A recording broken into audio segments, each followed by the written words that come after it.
Santon, as we talk about Youth Month and youth policies and the plight of the youth going forward. And there's so many questions still to be asked. But, you know, the one voice that I haven't really heard today is that of the very young people. So, and I know that earlier on we spoke about a delegation of youth that are traveling around the country at the moment. And table number 26 will find a group of people there. Let's go to table number 26. And I want to talk to the youngest person there. I think that person is 17 years old.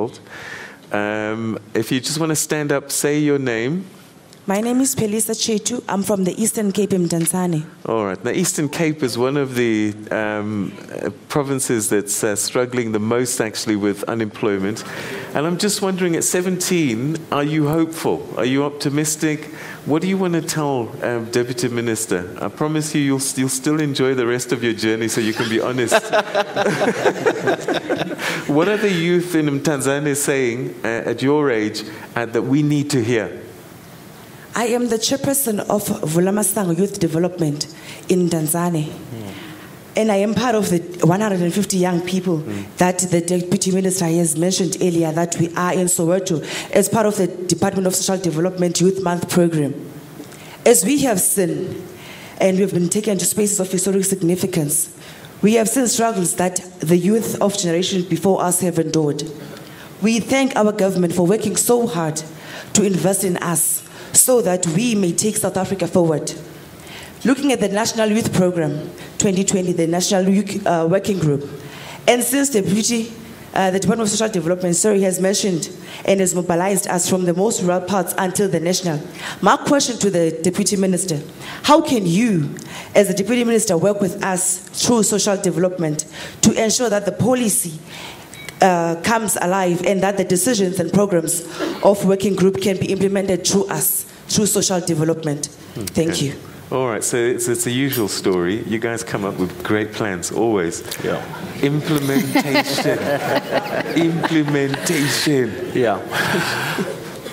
Look, my philosophy is simple. If a policy is not implemented, then it's a bad policy.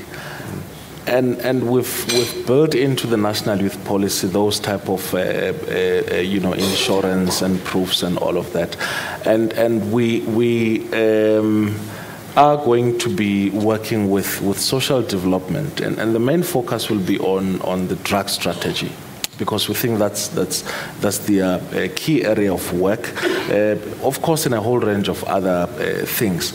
But what I can also guarantee here is that our intention is to work with independent grassroots organizations which are led by young people. I mean, there's the South African Association of Youth Clubs, you've got the South African Youth Council, you have a whole range of grassroots organizations which we will be working with, to implement the National Youth Policy.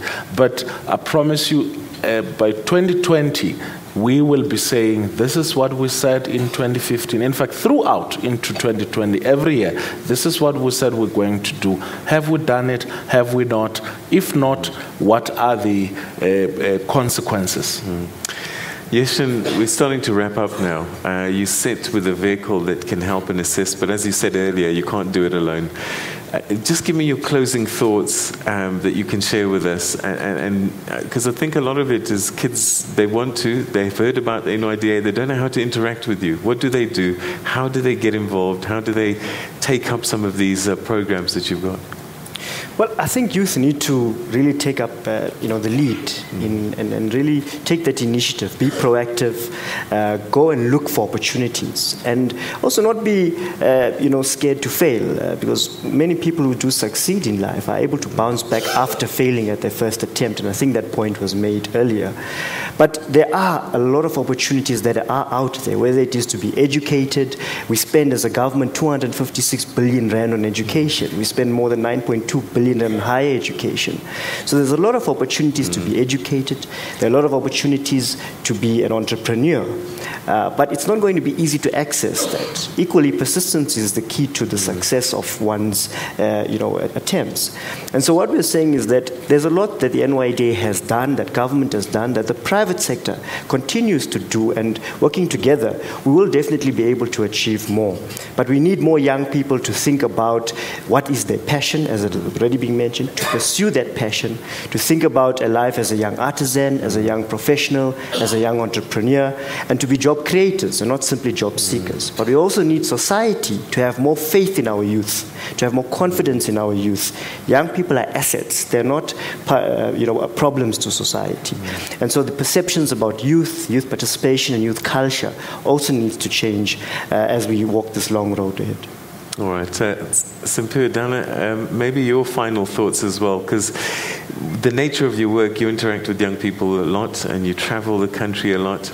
And I'm just wondering what you're seeing. Is government seeing and hearing what the young people are saying? Maybe a warning for them, advice for them, and also to the youth as well. What can you say?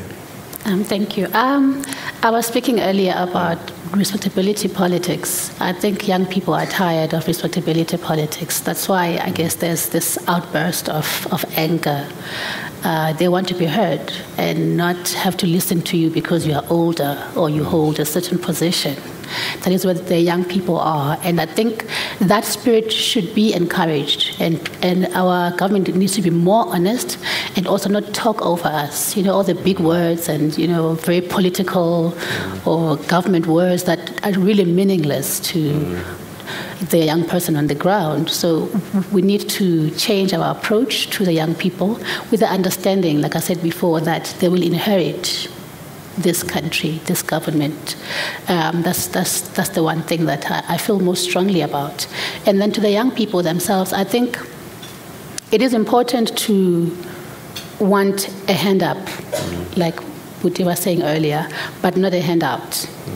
I think the one mistake that we made in 1994 is to say to the people, okay, relax, we'll come and take care of everything, instead of saying, let us build the country together. So we need to really inspire the entrepreneurial spirit in our young people more. Unfortunately, we've run out of time, and I know you've got a lot of airtime, so I'm going to move on and say thank you to our audience here in Sandton. To you at home, thank you very much for your tweets and your messages and being part of this conversation. But I think overwhelmingly, there are vehicles to help you, but it's really about you starting the journey, and these vehicles can assist you in your mission and your desires. So we look to you, young people of South Africa, to move this country forward. Thank you very much indeed for joining us, and we'll see you next time. Take care. Leanne?